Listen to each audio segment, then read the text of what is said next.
what we are out here paying for now? Caught up with a hint of Leon the Professional?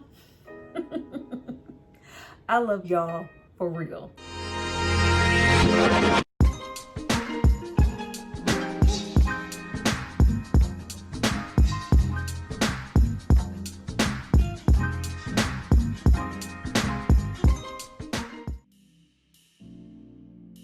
Guys, welcome back to my channel. It's Tyra here with another struggle review, here to discuss Love and a Bullet.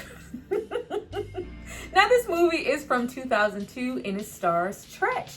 Now before we get into all things BET, EBT, DVD movies, I need you guys to drop down and subscribe to my channel and like this video. I'm going to give you guys a moment to do that, and then we're going to come back and just act like y'all didn't watch this movie. Act like y'all have never seen this movie, like you didn't watch this movie on BET. I did. I saw it. I was outside. Go back.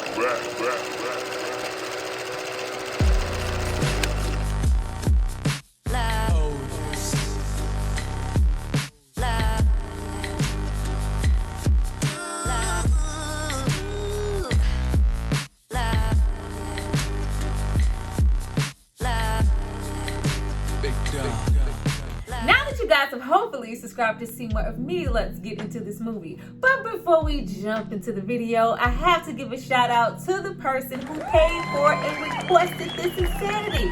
So if you happen to get your whole bootleg movie ass life, it's not because of me, it's because of this person right here. Thank you so much for supporting me and paying for this content. Clearly this person was with the shits. Now, getting into this movie was written, directed, and produced all by the same person, a Mr. Ben Ramsey. Now, Ben Ramsey also wrote on films like The Big Hit, starring Mark Wahlberg. He also wrote on the Dragon Ball Z Evolution, and he also directed Blood and Bone. Y'all remember Blood and Bone with Michael Jai White? Act like y'all didn't watch these movies. Now, this movie also stars Treach, the rapper from Naughty by Nature. Let's take a minute to just talk about Treach. He does not get his credit or his flowers as an MC. I always thought his flow was incredible. He's a really great rapper. And he gets no play also as an actor. I always felt like he low-key had potential to do a whole lot more than he did. And if given the opportunity, he could give range. He could give us Michael Jai White, Wesley Snipes, action star ass energy. Now we see this with movies like Juice, First Time Felon, Book of Love, Feast. I even remember when he made his little brief appearance in Oz. Treach was outside. Clearly, the opportunity never came for him to do more, so we only got the chance to see him appear in mostly straight to DVD, caught up, adjacent ass movies. But it's okay. Give the man his flowers. He's lyrically inclined and he can act. Timberland boots and jail suits. Now let's get into this movie giving us Mr. and Mrs. Smith ass energy way before 2005. We are introduced to Treach here as Malik Bishop. He had a tragic upbringing as a child and is now a menace to society turned assassin. Think Old Dog meets Leon the Professional. Now strike one already against this movie, the acting, the angles. Why? Now, this is definitely not the film to go, for a heightened script, some intellectual dialogue, oh, look at the visuals. This is not that movie. Think Bones. Think Paper Soldiers. This movie is actually really campy and funny in some ways, unintentional and intentionally.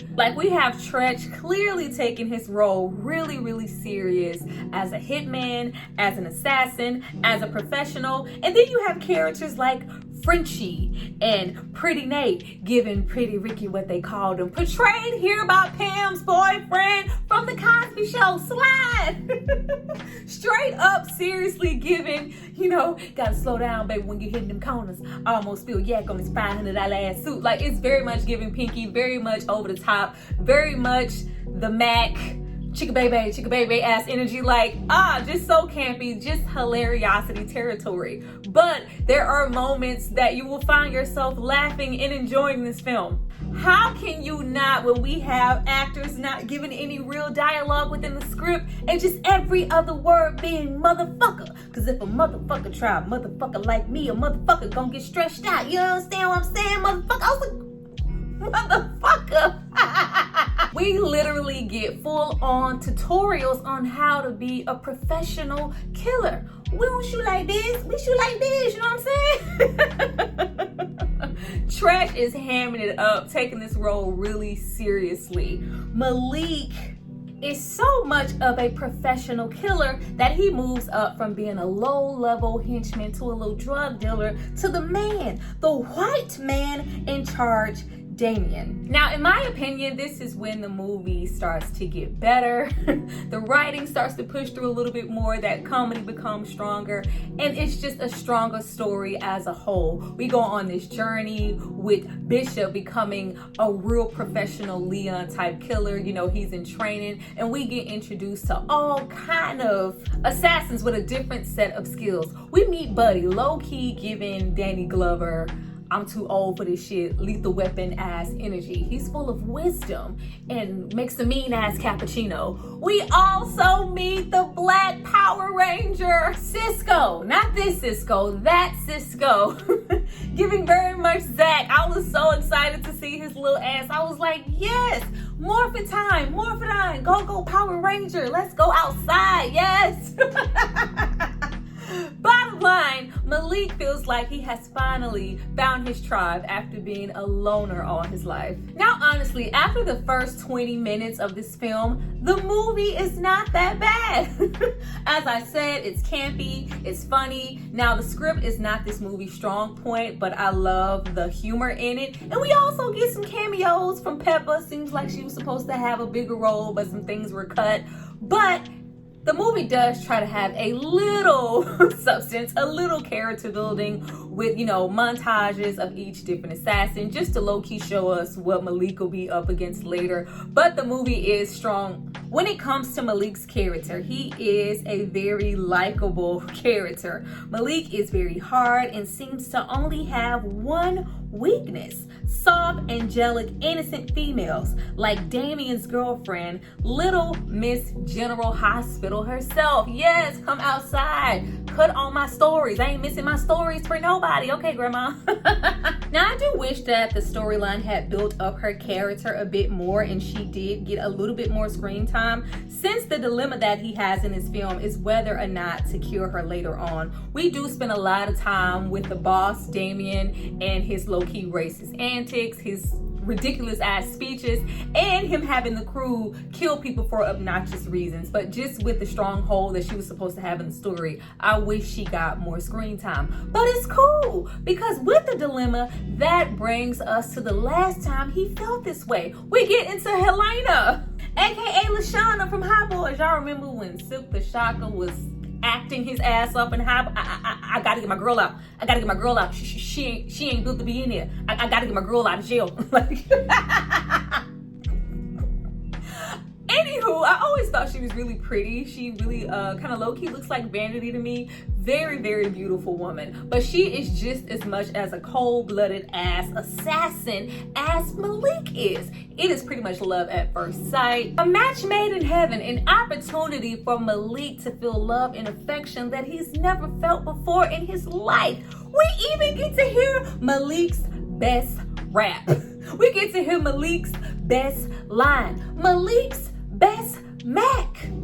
Shake that ass and get it loose. Oh yeah? Not shake that ass and get it loose. Like, who wrote that? Now, the aspect of their relationship is when we get into more stronger points in the movie, and when we get into that assassin Mr. and Mrs. Smith as, you know, sexual tension, I'm gonna kill you and fuck you at the same time energy. Really great. But the whole aspect of their relationship and them, you know, pretty much being tired of the life and wanting a little bit more, like, let's get the kids in the white picket fence type situation. Let's just take all our money and just run away. Why do we have to be this? We can be so much more. And you know, watch as their relationship grows.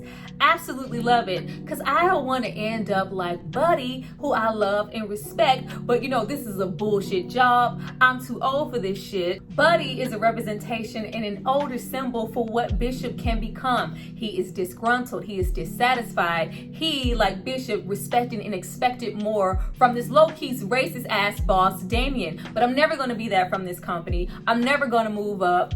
Best I can do is just go rogue and get murdered for it. Buddy died.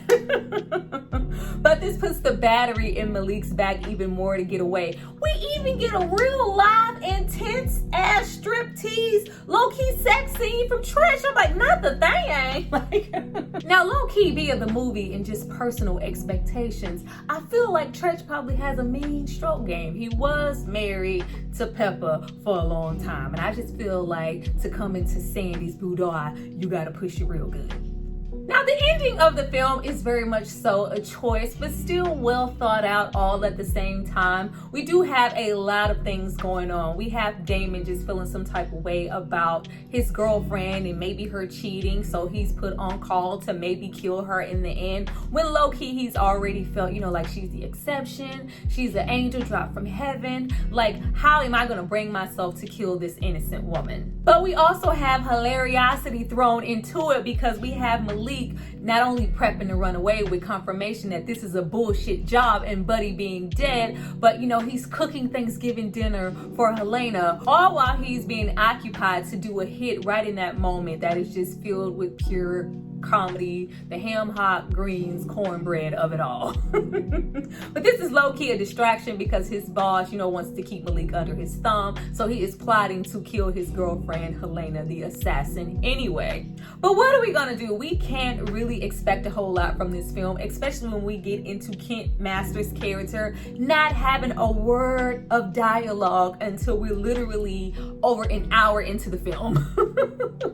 But she pretty much wants to be taken out of her misery. We don't get a lot of time with her, but we do know enough to know that she's, you know, that damsel in distress. She's low-key a slave. I was like, what is happening with that? Like, she's just get me out of here. I'm so tired of being toyed with and controlled by this boss. Just shoot me. A ton of characteristics and writing in this film is very much a choice.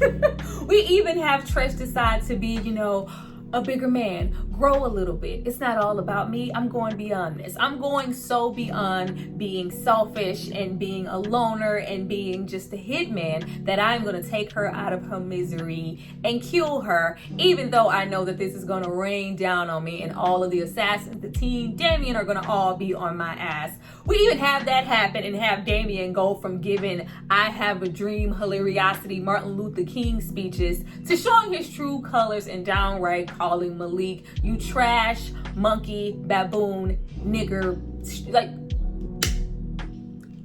okay. Now they even try to get a little cute at the end and give us a Leon the Professional-esque standoff. Well, we get everyone. What do you mean get? Bring everyone. It was giving bring everyone. We need everybody on our team to take this dude out. We even have Treach put on some of them trash ass early 2000s little Matrix Morpheus ass glasses, tight ass shirts, and he goes in for the kill and whoops ass, and we get this whole montage of him going against every single person on the team. The hilariosity of the fight between him and the Black Power Ranger. Don't do that ever again. It was mad funny. Even, you know, Kung Fu Kenny, ninja ass, Kung Fu Larry. Get him, Larry. Getting his goddamn leg blown off in the middle of the battle. It was all just funny. But in the end, Malik is the last man standing, and we even found out that Helena was never dead and she's been off pregnant this entire time. So they have really strong aspects of getting away with the money, their white picket fence, and their family, and moving forward. low-key had a nice little soundtrack. I didn't know a few of the songs, but I was like, the soundtrack kind of bopping. In the end, this movie was a good time. Do I recommend? Hell yeah, I recommend Love and a Bullet. If you want to laugh, you have low expectations, and you just want to have a good time with the film, watch Love and a Bullet. It's a hoot. It's professional.